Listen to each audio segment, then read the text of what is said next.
So today we're at Little Farm and tomorrow we're going to be planting our vegetable garden.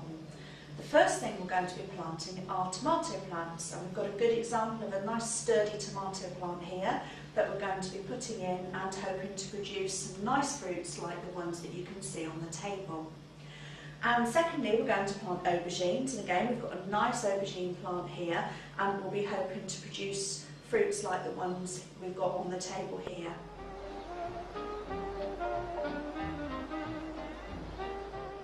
We're going to show you some recipes today with vegetables that we grow at the Little Farm.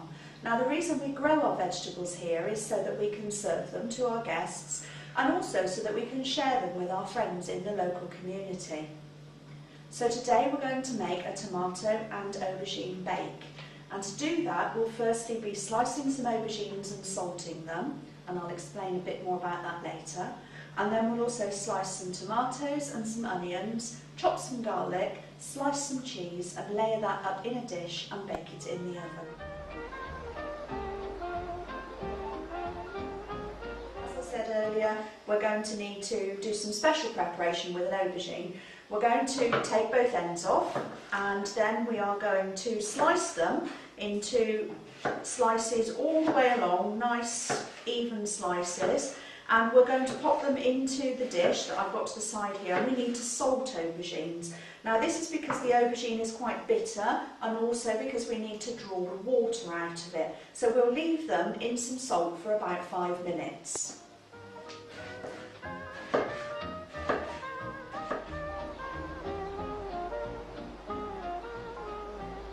Okay, so these are our aubergines, they've been salted and we're going to put those to one side for 5 minutes. Next we're going to move on to the tomatoes. Now, seeds or not seeds, do we keep the seeds, do we skin them? Well, for this recipe we're going to keep everything, and we're just going to slice our tomatoes, nice even slices again, cutting them probably 4 or 5 large tomatoes for this recipe will be quite sufficient.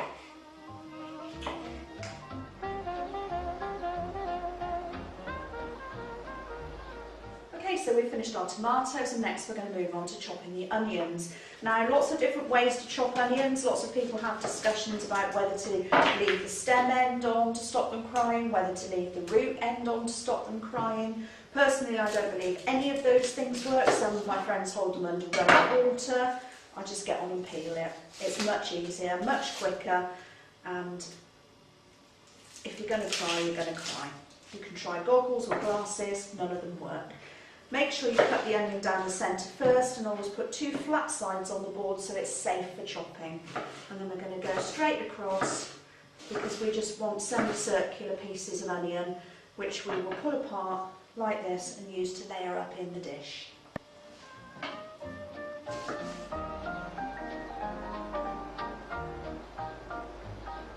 Okay, so the onions are chopped and parted into slices, and the last job that I've got to do is chop the garlic. While I'm doing that, Caroline is going to start frying the aubergine slices. We've already washed the salt off. Make sure you remember to do that or you'll spoil the taste of the dish. And she's going to be frying those aubergine slices in some of our locally produced olive oil. Now when you go to the supermarket and look for your olive oil, make sure you choose a nice dark green colour because that indicates a freshness to the olive oil.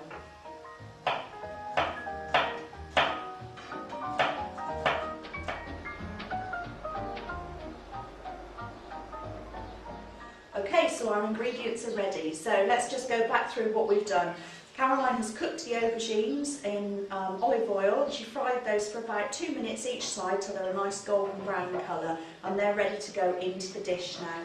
We've also got a few extra ingredients that we've added now. We're going to use a tin of chopped tomatoes, we've got half a tin of tomato paste, and the thing that makes this dish most delicious, the cheese, so lots of slices of cheese. So Caroline is now going to mix the garlic in with the tomato paste, so we're ready to use that. And the last 2 ingredients that we're going to use are some paprika and some parsley.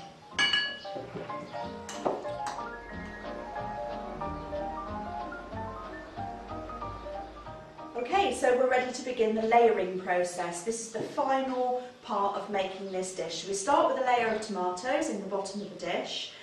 Tomatoes always remind me of when I was a little girl and we used to go and water the tomato plants with my dad at night.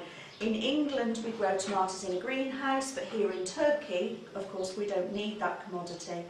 At home I used to hate the smell of the tomato plants getting onto my hands, and I used to do anything to avoid touching the spiders in the top of the tomatoes. So next, some chopped tomatoes going in with that layer of fresh tomato, and then we're going to have a layer of aubergine.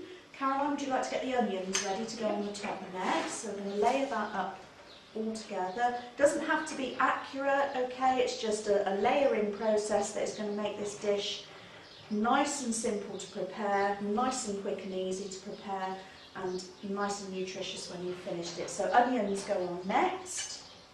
I just need to wipe my hands, and then we're going to sprinkle in a layer of paprika and some parsley. Can we have a tomato paste and garlic? Just a few dollops of that across the top, and then the cheese. Okay, so next we put in a layer of cheese across the top. Again, doesn't have to cover everything accurately, just forming a basic layer. And then when that's done, nice and straightforward, we're just going to repeat the process. So tomatoes again. Tomatoes are very good for you, lots of vitamin A. So if anyone ever told you that if you didn't eat your carrots you wouldn't see in the dark, you can also tell them that tomatoes have the same effect, because vitamin A is what we need to help us with our night vision, and there's lots of that in the red tomato. Okay, so put the rest of the chopped tomatoes across the top now, spread those across with a spoon. Onion please, Caroline, thank you. And we'll get the last of the aubergines in there. Again, just spread them across the top. Okay, so the rest of the tomato paste with the garlic goes in next. Okay, there we go. Just wipe my hands again. And a little bit more paprika. Another sprinkle of parsley. And then the final layer of cheese that goes on the top. And this will go nice and golden brown in the oven and bubble. Now to cook this dish, we're now going to pop it into a nice hot oven, about 200 degrees centigrade, and it's going to go in there for about 25 to 30 minutes until this cheese starts to bubble and turns golden brown.